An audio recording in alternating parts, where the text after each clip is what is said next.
Magandang araw sa inyong lahat. Today, ang ating recipe is pork menudo. So, ito yung mga ingredients natin para sa ating pork menudo.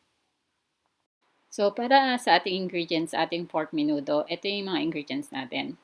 So, I have pork shoulder cut into cubes. Pero kung gusto niyo ng pork belly or liempo, pwede rin, or roast pork.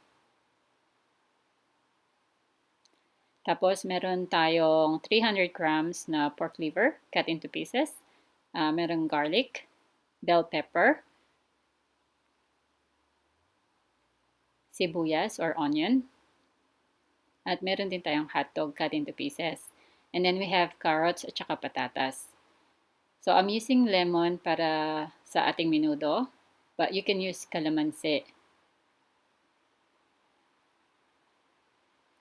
And then I have Filipino style tomato sauce. Tapos yung toyo ko, I always use Silver Swan.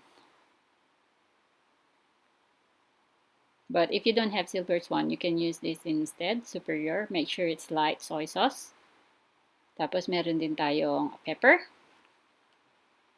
So halo lang natin siya.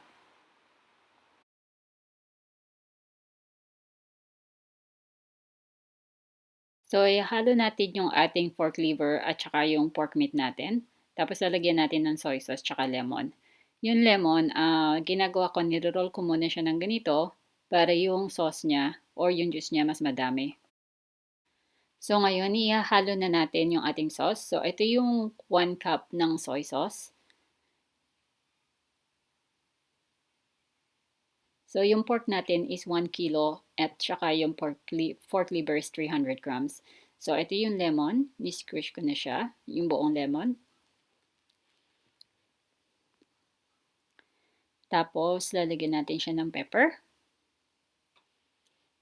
And then, yung bell pepper. Tapos, halo lang natin siya. Usually, minamarinate ito for at least 1 to 2 hours. Pero, pwede nyo siyang lutuin kaagad. Like this one, niluto ko siya kaagad after this. So, imimix ko lang to.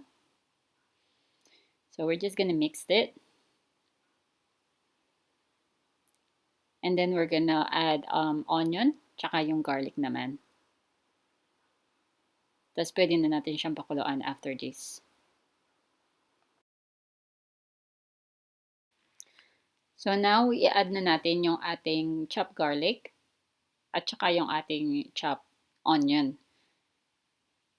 And then, imimix na natin siya.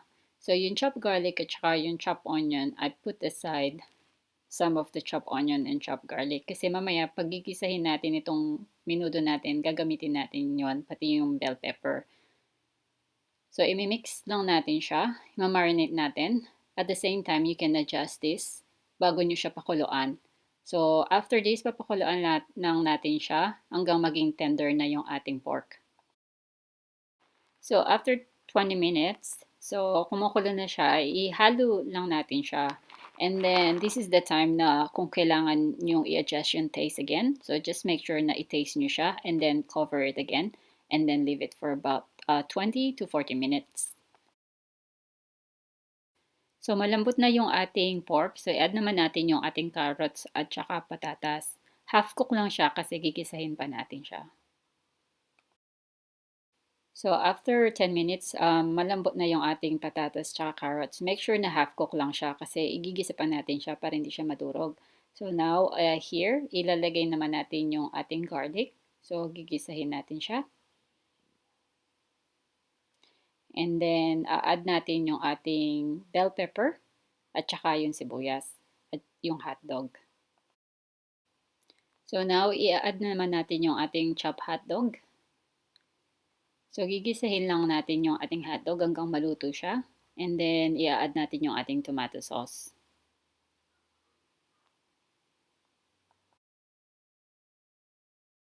So, after a few minutes, luto na yung hotdog natin. So, igigisa naman natin yung ating tomato sauce. So, I have here 1 cup of Filipino tomato sauce. So, add lang siya. And then, igigisa lang natin siya for 5 to 10 minutes. If you don't have Filipino tomato sauce, you can substitute Legos tomato puree. And then, mag-add lang kayo ng konting sugar.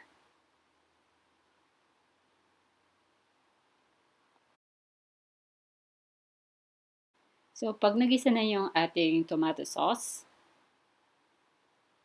so okay na siya. It's been cooking for a couple of minutes now. So, luto na siya. So, i-add naman natin yung ating pork menudo. So, strain lang natin siya. Make sure na hindi nyo isasama yung sauce. Tapos, gigisa lang natin siya dito.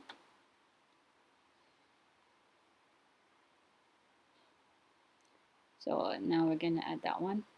So, kaya half cook lang yung patatas natin at saka yung carrots para hindi siya madurog pag ginisa natin. So, ito, igigisa lang natin siya and cover it for a couple of minutes. So, halo lang natin siya.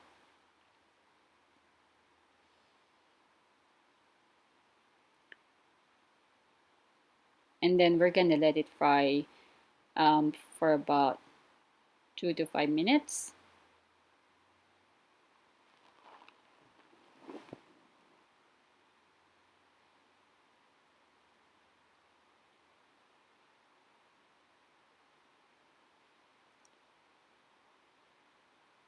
So, babalikan natin siya after few minutes. So, now, inad na natin yung ating remaining sauce para sa ating menudo. So, ngayon, naglalatik na siya. So, this one, ready na siya in a couple of minutes. So, ito na yung ating pork menudo. So, yung menudo, sumasarap siya habang tumatagal. So, make sure na pag-iinit nyo siya, init nyo siya sa kawali. Gisa nyo lang siya sa kawali. You don't need garlic and onion. So, init nyo lang siya doon. Huwag sa microwave kasi mas masarap siya pag sa kawali iniinit. Thanks for watching!